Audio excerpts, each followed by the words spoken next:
اللہ اکبر اللہ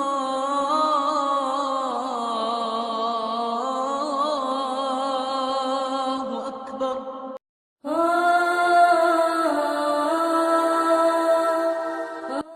پچھلے پروگرام میں بھی ہم نے کچھ حرام عورتوں کے بارے میں ذکر کیا تھا، یعنی اللہ تبارک و تعالی نے قرآن عظیم میں کچھ خواتین کو منع کیا تھا کہ ان سے نکاح دائمی طور پر حرام ہے اور بعض سے عارضی طور پر حرام ہوتا ہے۔ اس میں ہم نے آپ کو بتایا تھا کہ مائیں ہیں، بہنیں ہیں، بیٹیاں ہیں، دادیاں، نانیاں، خالائیں، پھوپھیاں، اسی طریقے سے ساس سے کبھی بھی نکاح نہیں ہو سکتا کہ جب کوئی شخص کسی لڑکی سے نکاح کر لیتا ہے تو اس کی ماں ہمیشہ کے لیے اس پر حرام ہو جاتی ہے۔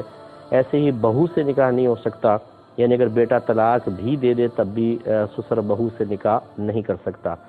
ہاں یہ ضرور ہے کہ جیسے دو بہنیں ہوں ان کو ایک ساتھ انسان نکاح میں جمع کرے، یہ شریعت نے منع کیا ہے، لیکن ان میں جو حرمت ہے وہ عارضی ہے، دائمی نہیں ہے۔ لہٰذا اگر ایک بہن کا انتقال ہو گیا تو پھر بہنوں ہی اپنی سالی سے نکاح کر سکتا ہے، یا اللہ نہ کرے کہ کسی کو